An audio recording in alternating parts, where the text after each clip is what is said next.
सहस्रज्योती उजळू गाऊ अगाध तव महिमा देवा अगाध तव महिमा.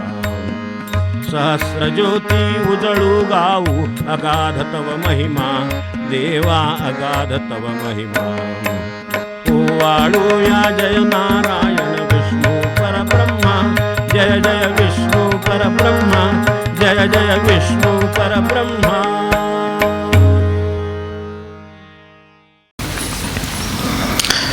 यस्य स्मरणमात्रेण जन्मसंसारबन्धनात् विमुच्यते. नमस्तस्मै विष्णवे प्रभविष्णवे.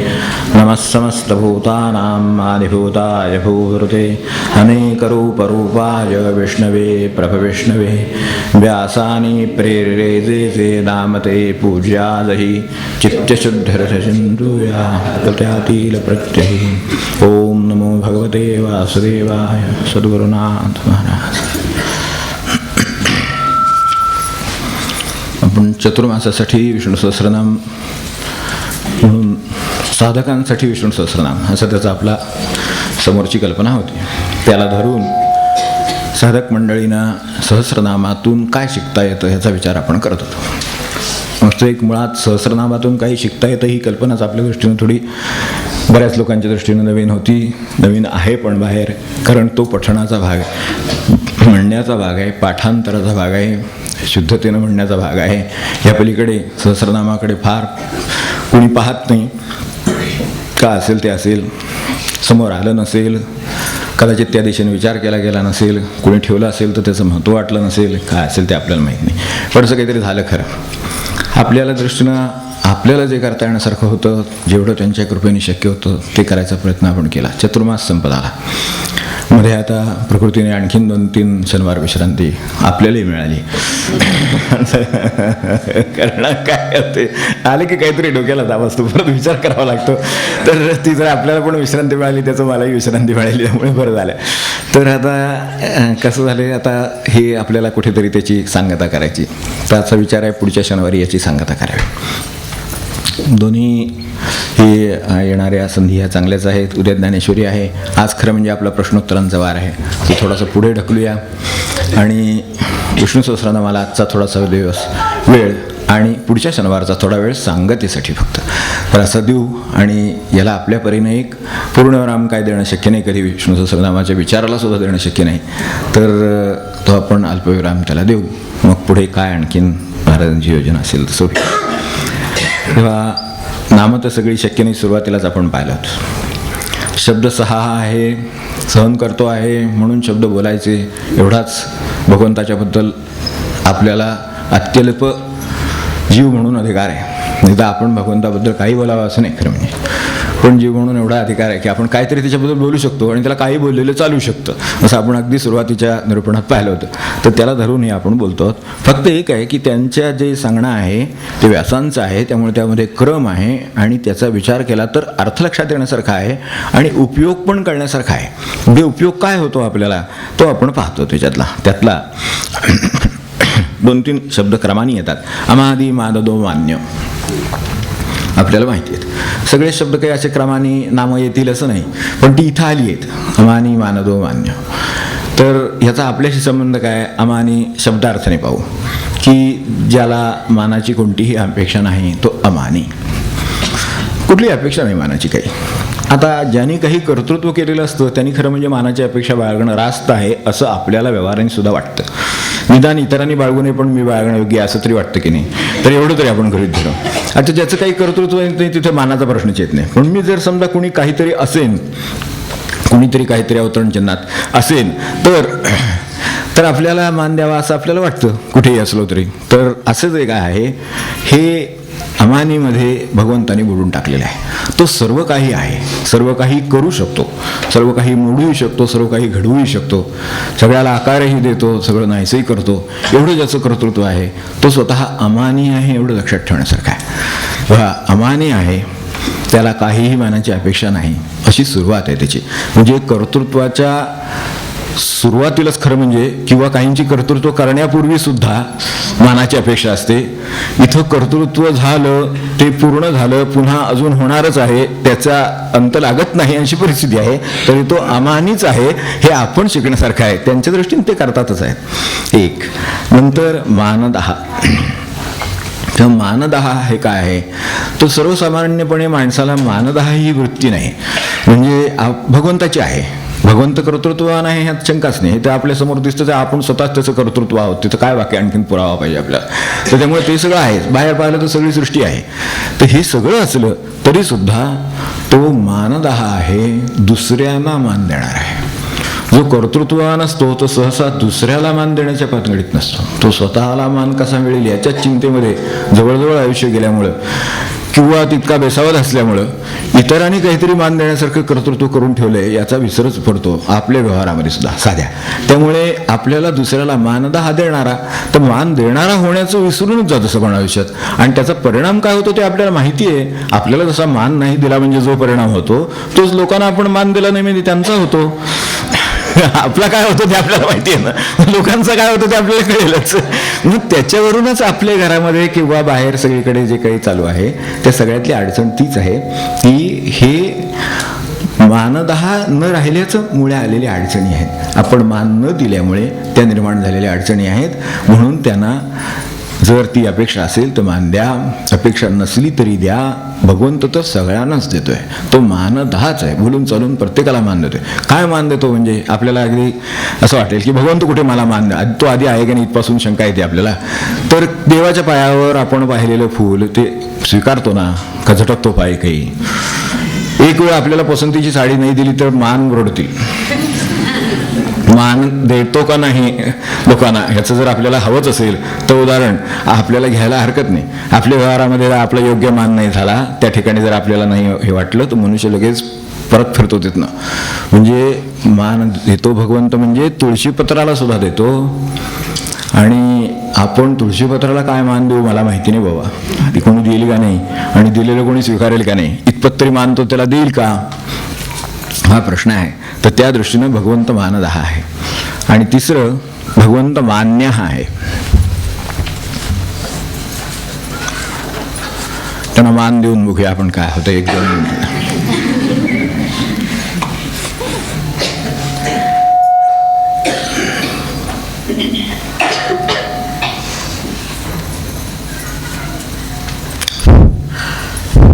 आता ऐकू येते व्यवस्थित? जरा काहीतरी त्यात हे आहे, अडचण आहे काहीतरी, मानात कमी पडलं थोडं. त्यांच्या नाही, स्पीकरच्या तिकडे सिस्टीम आहे ना, ते सिस्टीमला बरंचसा मान नाही. बघा बरं काय परिस्थिती. आता येते का? ते काही जे थोडंसं हे होतं, खरखर होती ती गेली होती बरं का.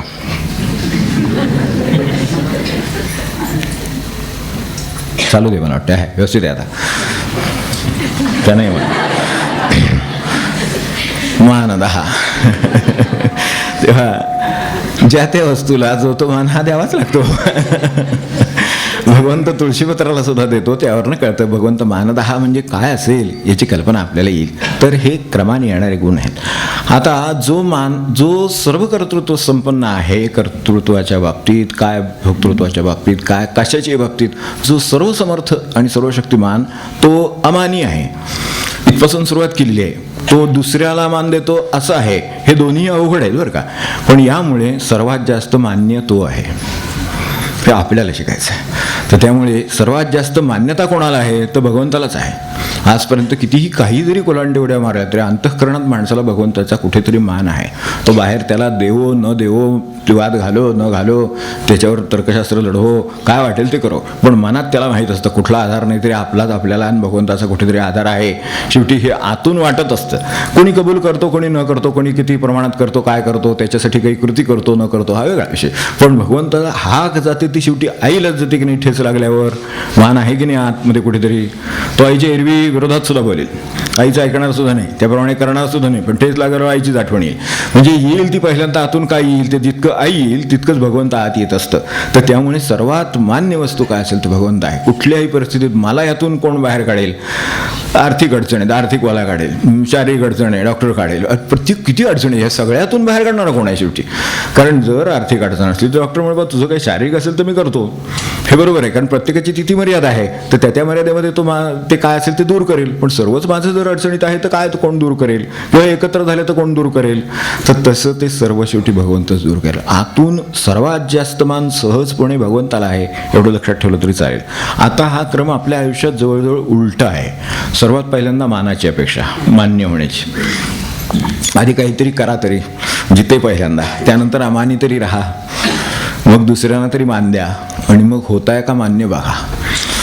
असं क्रम आपल्या दृष्टीने लक्षात ठेवला तरीच आहे. खरं सांगायचं ते असं आहे, पण आपण मान्य होण्यापासूनच सुरुवात होतो. मान्यता कशी मिळेल, मुळात धडपडच त्याच्यासाठी चालली आहे. आता जर समजा अगदी पहिलं कसं येईल हे जरी असलं तरी सुद्धा पहिलं कसं येईल याचा विचार करून उपयोग नाही, अभ्यास कसा होईल याचा विचार करण्याची गरज जास्त आहे.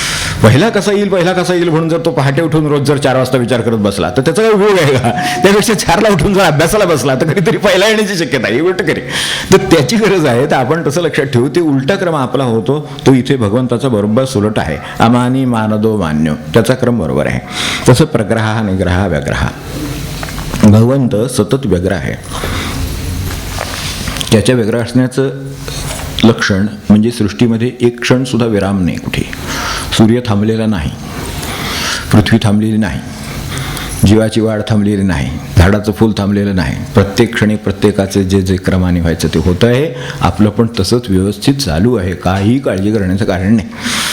जे जसं व्यवस्थित ज्या वेळेला जसं व्हायचं तसं होतं आहे. हीच एकच सिस्टीम व्यवस्थित चालू आहे. बाकीच्या सिस्टीमचं आपल्याला सांगता येत नाही. आपल्याला माहिती आहेत कितीतरी सिस्टीम अशा आहेत. अगदी सकाळी आज पाणीपुरवठा होणार नाही म्हटलं तर होईल, आणि जर कधी ते डिक्लेअर केलं असेल की ते असं असं होणार तर तो त्यावेळी येईलच असं नाही. म्हणजे हे सगळं असंच आहे. सगळ्याच सिस्टीम अशा आहेत. त्या मानवी यंत्रणा आहेत. भगवंताची यंत्रणा आहे म्हणून ती ज्या वेळेला जशी व्यवस्थित चालायची तशा पद्धतीनं चालते. त्यामुळंच तो सतत व्यग्र आहे, सतत मग्न आहे काम. आळसाचे नाही कामा, सुरुवातच आपण त्या अभंगाने तेवढ्यासाठी केली की आळसाचं काही कारण नाही. असेल तिथे उद्यमशील असावा. फक्त उद्यमाला दिशा असावी, उद्यमाला काहीतरी मार्गदर्शन असावं, उद्यमाला चांगला विषय असावा. नाहीतर नुसताच उद्योग केला तर काय होतं ते घरात सुद्धा आपल्याला माहिती आहे. तेव्हा ते बाकीच्यांना निस्तरायची वेळ येते, आपल्याला माहितीच आहे.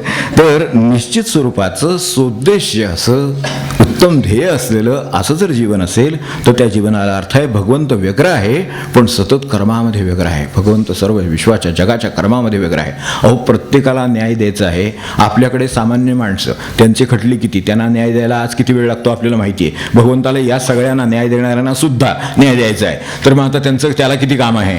तर तसा विचार केला तर त्याच्या व्यग्रतेची कल्पना आपल्याला, म्हणून तो व्यग्र आहे. तेव्हा देव हा आळशांचा नाही, उद्यमी लोकांचाच आहे. त्यातही तो अत्यंत जे कर्मयोगी आहेत, सतत जे कर्माचरणात रत आहेत त्यांचं आहे, हे लक्षात ठेवू. आणि ते सुद्धा कर्म करायला असं मनुष्याला एक निर्धार लागतो. त्याच्याशिवाय मनुष्य करत जरा काहीतरी झालं की ढेपाळ, तर ढेपाळला हा ढेपाळा नाही. ठीक आहे, नापास झालं तर पास होईल, अयशस्वी झालं तो यशस्वी होईल, हे ज्याचं चाललेलं आहे त्याला निर्धार म्हणतो आपण. त्याची गरज आहे. तर भगवंत कसा आहे, निग्रह आहे. त्याचं निर्धारपूर्वक कर्म चालू आहे. एकदा जर भगवंताने आपल्या सगळ्याकडे परिस्थितीकडे पाहिलं, आपल्या निर्मितीकडे, तर मला वाटतं की बहुतेक तो हातपाय गाळेलच की मी जे काय निर्माण केलं त्याचं काय चाललं आहे हे. असं जर त्यांनी जर खरंच पाहण्याचं ठरवलं तर निर्धार रगळून जावा अशीच परिस्थिती आहे. पण त्याच्या निग्रहात काहीही फरक पडत नाही. तो म्हणतो असा वागतोय ना, उद्या असा वागेल, परवा तसा. निदान कधीतरी याला आठवण होईल, कधीतरी भान येईल, कधीतरी हा वळेल, कधीतरी याला काहीतरी सात्विक करावं असं वाटेल, कधीतरी कोण करता याची ओळख करून घ्यावीशी वाटेल, असं कधीतरी होईल असं त्याला वाटतं आहे. एवढं लक्षात ठेवलं तरी चालेल. म्हणून त्याचा निग्रह म्हणजे निर्धार, हट्ट नव्हे. हट्ट आणि निग्रहामध्ये फरक आहे. तर हट्ट हा काहीही करून एखादी गोष्ट तडीला नेण्याचा असतो आणि निर्धार हा सात्विक स्वरूपाचा असतो. तो फक्त सात्विक गोष्टींसाठी आपली शक्ती एकवटणं आणि ती एका दिशेनं सातत्याने कामाला लावणं, अशा तऱ्हेचा निग्रह आहे. तर असा काहीतरी निग्रहाची भगवंत स्वतः अंमलबजावणी करतोय. आपल्याला त्या तऱ्हेच्या निर्धाराची गरज आहे. म्हणून व्यग्र असण्याची गरज आहे, तितकंच निग्रहाने व्यग्र असण्याची गरज आहे. आणि या सगळ्याला भगवंताचा प्रग्रह आहे, त्याचा लगाम आहे. मनःप्रग्रहमेव जे आपल्याकडे आहे ना, तेव्हा या सगळ्या शरीराच्या किंवा इंद्रियांच्या सगळ्याच्या घोड्या आपण माझ्यामध्ये वर्णन केलेलं आहे, उपनिषदामधलं पाहिले तर तसं त्या सगळ्याला, त्या घोड्याला लगाम ठेवणारं जे काय आहे ते खरं महत्त्वाचं आहे. कारण ते सुटलं की सुटलंच सगळं. आपलं सध्या तर सीझनच आहे. तर प्रग्रह हा, तर हे जे काय आहे ना, हे आता उच्चारायचंच नाही, पण प्रग्रह हा, तर त्याच्यामध्ये त्याचा त्या सगळ्यावर लगाम आहे. जी कर्म चाललेली आहेत ना, ती त्याची कर्म बेताल नाहीत, ती अत्यंत तालात आहेत. त्यामध्ये त्याच्यावरती आता आपण पाहतो इथे एक लय आहे, त्या लयीमध्ये ते चाललेलं असतं. काय जे भजन चाललं आहे ते वाजवत न वाजवत ते त्या लयीमध्ये असतं. तर तसं भगवंताचे तुम्ही घड्याळ लावा नाही ते लय लावा, भगवंताच्या घड्याळाची टिकटिक अत्यंत सातत्याने व्यवस्थित त्या त्या क्षणी सुरू आहे. तर तशीच टिकटिक ती सुरू असते. तेव्हा तशा पद्धतीनं त्याचे लगाम ते काळाचे आहेत, ठिक्याचे आहेत, सगळे लगाम व्यवस्थित आहेत. तर ते सुरांचे आहेत, ठिक्याचे आहेत, सगळे लगाम आहेत. तर ते व्यग्रतेचे लगाम आहेत. व्यग्रतेचा आणखी एक अर्थ आहे, तोही लक्षात ठेव की ग्रहण म्हणजे स्वीकार आहे, तसं प्रग्रहण म्हणजे विशेष प्रकारचा स्वीकार आहे. तर भगवंताकडे कशाचाही अस्वीकार नाही, हे लक्षात ठेवलं तरीच आहे. पण ज्या क्रमाने नामं येतात त्या दृष्टीने विचार केला तर व्यग्र असणं, निर्धारपूर्वक व्यग्र असणं, आपण जर ठरवलंच आहे तर त्या कामामध्ये निर्धाराने राहा. आणि त्याचे म्हणजे कारण काय असतं, काम करता करता मनुष्य कर्मात गुंतून जातो आणि मग लक्षात येत नाही काही वेळेला की कुठे चाललोय, असं होतं. म्हणून आपल्याकडे महंताला सुद्धा एकांत सांगितलेला आहे. एकांत सेवनाला महंताला पर्याय नाही, साधकाला तर नाहीच नाही, पण महंताला सुद्धा नाही. कारण तो कामात इतका व्यग्र आहे की कदाचित गाडी दिशा सोडून बाजूला जाईल, हे होईल, याच्यासाठी त्याला सावध राहायला सांगितले. म्हणून प्रापंचिकाला सुद्धा या गोष्टीची गरज आहे. तेव्हा त्याचे लगाम एकांताने पुन्हा मनुष्याच्या मूळ स्थितीला येतात, मूळ दिशेला किंवा प्रगतीच्या दिशेला येतात. तेव्हा एकांताचं सर्वात महत्त्वाचं काम हे की व्यग्र असलेल्या किंवा निर्धाराने निग्रहाने व्यग्र असलेल्या मनाने निर्माण केलेल्या व्यापाचे लगाम पुन्हा एकदा खेचले जाऊन मनुष्य योग्य रस्त्याने जात राहतो. यासाठी प्रग्रहाची गरज आहे. तर असं होईल. लगाम म्हणजे कसे आहेत ते पण सांगतो की समजा अभ्यासच करतो आहोत आपण, पण काही काही वेळेला मुलांचं असं होतं की नाही, एखादा आवडता विषय असतो, अभ्यास भरपूर, ज्याचा आवडता विषय नाही तो मग आपण असं करू, आता उद्या बघूया, उद्या सकाळी पहिल्यांदा हेच करू असं म्हणून ठरवतात. आणि नंतर हळूहळू त्या विषयाकडे दुर्लक्ष होऊन तेवढेच 2 विषयात कमी मार्क पडतात आणि जे काय सगळं व्हायचं ते खाली यायला होतं. त्यामुळे हे व्यग्र आहेत, निग्रह आहे, पण प्रग्रह गेला त्यातला, म्हणून असं झालं. कारण तो लगाम खेचून माझी जी आवडता नावडता विषय ह्याच्यातली जी लगाम ठेवण्याची गरज आहे, तो त्यावेळेला आवडत्या विषयात गुंतून जाईल. अभ्यासच करतोय पण आवडत्या विषयात गुंततोय, त्यावेळी नावडत्या विषयाचा अभ्यास करण्याची गरज जास्त आहे. त्यासाठी आवडत्या विषयाचा लगाम खेचला आणि तो वेळ सगळा इकडे नावडत्या विषयाला दिला, तर साध्या विद्यार्थ्याची प्रगती होते, संतुलन निर्माण होतं आणि तो त्याचं काय जे साध्य आहे ते साध्य करतो. हे जसं आपल्याला व्यवहारात लक्षात येतं त्याची गरज इथे आहे. म्हणून प्रग्रह, निग्रह, व्यग्रह, विशोक आणि शोकनाशना अशी ही 2 नामं आपल्यासमोर आहेत. याची आपल्याला फार गरज असते. सुख आणि दुःख ही गोष्टी स्वतंत्र आहेत, त्या आपल्याला बरोबरच हातात घ्याव्या लागतात, कारण त्याला पर्याय नाही. प्रपंचामध्ये सुख आणि दुःख या गोष्टींना पर्याय नाही, पण शोकाला पर्याय आहे. दुःख होतं, सुख होतं आणि शोक केला जातो. तर ह्यामधला फरक आहे. तेव्हा आपल्याला दुःख करणं आणि शोक करणं याच्यामधला फरक लक्षात असावा. तर ह्यासाठी तेव्हा अनेक वेळा वियोग होतं, तर वियोगाने माणसाला दुःख वाटायला येतं, अपयश येतं, दुःख वाटायला येतं. ते येतच, म्हणजे ते येतच आहे, ते होतच आहे. आणि शोक मात्र केला जातो आहे. तर त्यांचं म्हणणं शोक करण्याची गरज नाही, दुःख राहीलच आणि सुखही राहीलच, दोन्ही राहणारच आहे. शोक करायची आवश्यकता नाही. तो विशोक आहे. विकता हा शोक आहे अस्मात सहा, त्याच्यापासून सर्व शोक निघून गेलेला आहे. अशा तऱ्हेचं झाड ते आपल्याकडे, ते अशोकाचं झाड आहे ते त्याच्यावरच आहे बरं का. तर तसं तो विशोक आहे. तर ते काहीही कशाच्याही ते न अडकता, सुख आणि दुःख यामध्ये जर शोक आला तर मनुष्य अडकतो. प्रगती थांबली, विचार थांबला त्याचा, तिथे तो गुंतला. आणि म्हणूनच अर्जुन गुंतला. मा शुचहा, शोक करू नको म्हणून सांगायची वेळ आली. तो ज्या वेळेला ते बाजूला गेलं तेव्हा त्याचा रथ सुरू झाला, नाही तर रथावर सगळं निवांत बसलेलं आहे काम. त्या शोकाने मनुष्याला एकदम ब्रेक लागतो, त्याची गती खुंटते, मर्यादा येते. त्यामुळे कुठल्याही गोष्टीचा शोक करू नये. दुःख होतच असतं, भाजलं तर माणसाला काही भाजल्यावर त्याची वेदना झाल्याशिवाय राहील का? तर वेदना होते. आता आपण वेदना करू असं म्हणून काही करायची गरज लागत नाही, वेदना आपोआप होते. तसं दुःख आपोआप होतं, काटा टोचला की दुःख आपोआप होतं. तसं कोणीतरी हार घातला बरं वाटतं माणसाला, म्हणजे थोडक्यात ते चालूच राहणार. सुख आणि दुःख ह्या प्रपंचाचे स्वभाव म्हणून चालू राहतील. शोक करायचा का नाही ते आपल्या हातात आहे. तर त्यांचं म्हणणं आहे की हे शोक करू नका, शोकाची आवश्यकता नाही. सुख दुःख हे प्रपंचाचे स्वभाव म्हणून राहतील. तेव्हा ते करण्याची शक्यता आहे.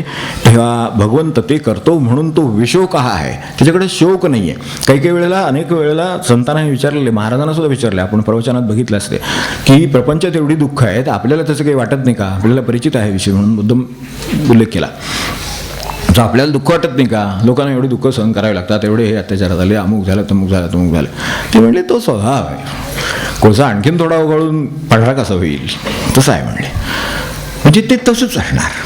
तुम्ही उघाळत बसायचं तेवढं उघाळा, ठेवून द्या. काय तुम्हाला करायचं शक्य असेल ते काय, त्याच्यातनं काय निष्पन्न होणार आहे आधी आपल्याला माहीतच आहे, कारण तो त्याचा स्वभाव आहे, त्यानुसार होणार. उगाळल्यावर आणखीन जास्त उगाळल्यावर तो गोरा होत नाही. थोडा उगाळलाय तर आणखीन थोडा उगाळो म्हणजे तो गोरा यायला लागेल असं नाही होणार, तो काळाच होणार. आणखीन थोडा उगाळता आणखीन थोडा काळा होईल, याच्यापेक्षा काही नाही. त्यामुळे ते त्याचा स्वभाव म्हणून ते होतं, म्हणून आम्हाला त्याचं सुखदुःख होत नाही. नाहीतर ज्या माणसांना भक्ताचं किंवा आपल्या कोणाचंही, गरिबाचं कोणाचंही दुःख पाहवत नाही, ही त्यांची स्थिती आहे. बुडत हे जन न देखावे डोळा. त्यांना कळवळा याचं कारणच काय? बुडत हे जन न देखावे डोळा. ते बुडाले तर बुडाले, यांना काय करायचं? ते त्यांचे कोणी नाही, पण तरीसुद्धा त्यांचं नुकसान होईल असं वाटतं आणि तळमळून स्वतःचं सगळं बाजूला ठेवून, दुःख सहन करून, ठेवून आपुले दुःख दूर आम्हासाठी कष्टती आयुष्यभर, असं जे आपल्याकडे संत नमन मालेत म्हटले, ते तेवढ्यासाठीच की ते सगळी दुःख बाजूला ठेवून ही धडपड करायचं कारण काय? तर हे कारणच भगवंताचा गुण आहे तो, की ते अशा तऱ्हेनं बाजूला ठेवतात, कारण ते शोक या अर्थाने त्यात अडकलेले नाहीत. सुखदुःख पाहतात आणि मूळ काय आहे ते शोधतात, की याच्यातून बाहेर आला तर सुखदुःखापलीकडे जाईल, म्हणजे आनंदाकडे पलीकडे जाईल. तर ही वाटचाल करता करता डावा आणि उजवा पाय जसा मनुष्य चालताना मागे पुढे टाकतो, तसं एकदा कधी सुखाचा पाय कधी दुःखाचा पाय हे टाकतच राहावी लागणार. तो पुढे जाईल का नाही याची त्यांना चिंता लागलेली असते. तो चांगल्या अर्थाने उन्नत होईल किंवा प्रगत होईल का नाही याची चिंता लागलेली असते. त्यासाठी ते काम करतात. बाबा महाराजांना म्हणलं होतं एकदा, तेव्हा बाबा महाराज हेच याच अर्थाचं म्हणाले, ते त्यांच्या भाषेमध्ये म्हणाले की असं सगळं चाललंय, असं बाहेर चाललंय. त्या महायुद्ध वगैरे व्हायचे, तेव्हा महायुद्धामध्ये आपल्याला संहार माहिती आहेत कसे आहेत ते. तर त्यावेळेला प्रत्येक परिस्थितीमध्ये काहीतरी होतच असतं ना. प्रत्येक संतांच्या काळामध्ये अनेक प्रकारचे विलक्षण प्रसंग आहेत. महाराज त्यावेळेला म्हणले होते की पुढे इतका भयानक काळ येईल, तुम्हाला कल्पना नाही, इतका भयानक काळाला तुम्हाला तोंड द्यावं लागेल. त्यावेळेला महायुद्ध झालं नव्हतं अजूनही. ते संहार ज्यांनी पाहिले असतील, आत्ता अलीकडच्या लोकांनी इराण आणि इराकमधले संहार पाहिले असतील, त्यावेळेला काय संहार होत होते माणसांचे. तर असे संहार प्रत्येकी ह्या टप्प्यामध्ये होतच असतात. त्यांच्या वाट्याला ज्या वेळेला ते आले त्यावेळेला त्यांनी त्याची उत्तरं जवळच्याने विचारलीत आणि त्यांनी दिलेली आहेत. तेव्हा ते म्हणाले की या क्षणी, आत्ता या क्षणी सुद्धा महासागरामध्ये असंख्य मासे तरंगत आहेत, फिरतायत, हे होत आहेत. त्यातले अनेक मोठे मासे छोट्या माशांना खाऊन टाकतायत. कोणासाठी दुःख करू म्हणले?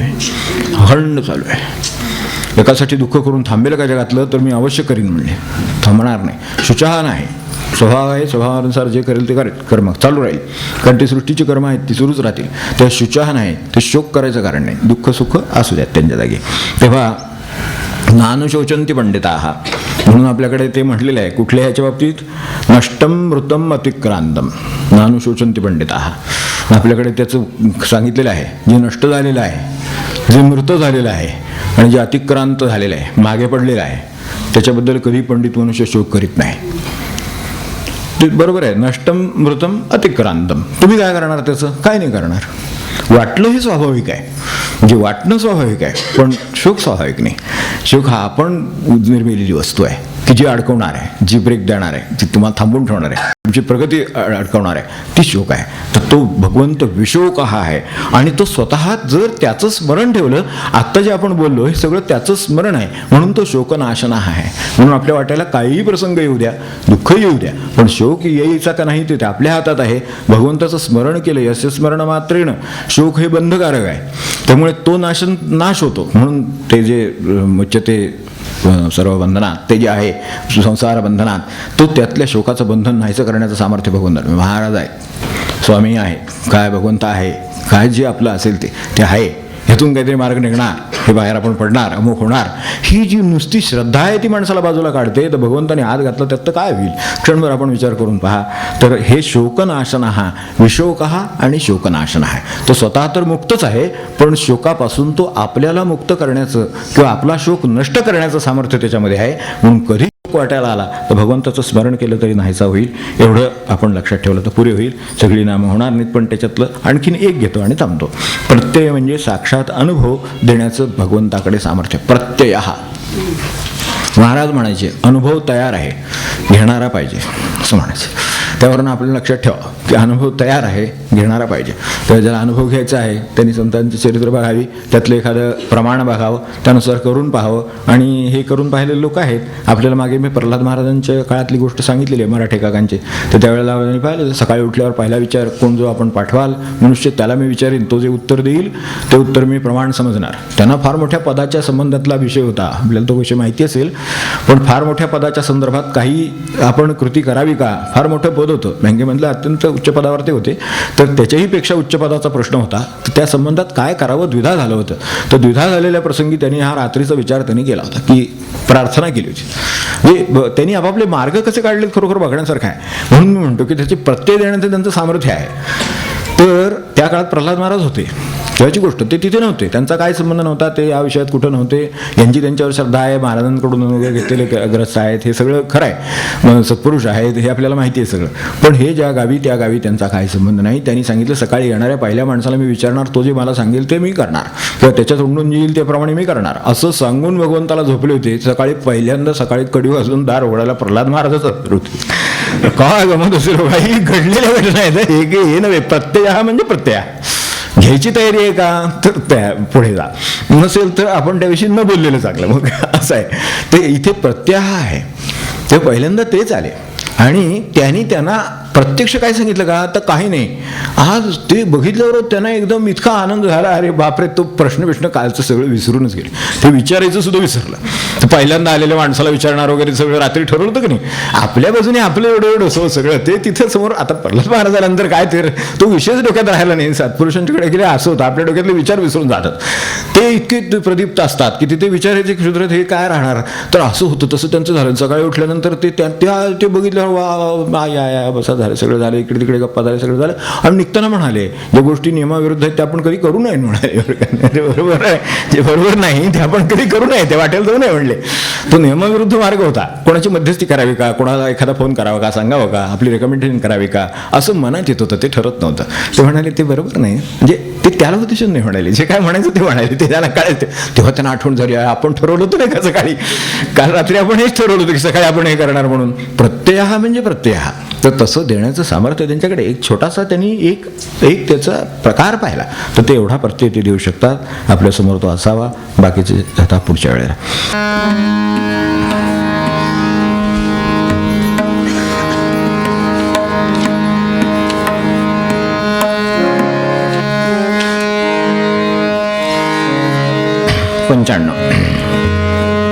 पान 95 पद 60. जय पांडुरंगा विठ्ठला सखया, जय पांडुरंगा विठ्ठला सखया. ओ वाळू स्मरुनी वत्सला सदया, ओ वाळू स्मरुनी वत्सला सदया. जय पांडुरंगा विठ्ठला सखया, जय पांडुरंगा विठ्ठला सखया. ही ओढ कुठून तू लावियली भक्तीची, ही ओढ कुठून तू लावियली भक्तीची. हे भाग्य उजळले दाग दिले देवाची, हे भाग्य उजळले दाग दिली देवाची माळावर कलीच्या बाग तुझी सत्याची माळावर कलीच्या बाग तुझी सत्याची या भक्त जगती रक्षण भक्ता देशी या भक्त जगती रक्षण भक्ता देशी भक्ता देशी जय पांडुरंगा विठ्ठला सखया जय पांडुरंगा विठ्ठला सखया ये अपात्र कुणीवान पात्र तुझ्या पायाशी ये अपात्र कुणीवान पात्र तुझ्या पायाशी तू दर्शन मात्रे स्मरणे पावन करिशी तू दर्शन मात्रे स्मरणे पावन करिशी जे प्रेमळ दुर्लभ संत हृदय तू धरिशी जे प्रेमळ दुर्लभ संत हृदय तू धरिशी दे अपात्र दीना थारा तव पायाशी दे अपात्र दीना थारा तव पायाशी तव पायाशी जय पांडुरंगा विठ्ठला सखया जय पांडुरंगा विठ्ठला सखया ओवाळू स्मरुनी वत्सला सदया ओवाळू स्मरुनी वत्सला सदया ओवाळू स्मरुनी वत्सला सदया जानकी जीवन स्मरण जय जय राम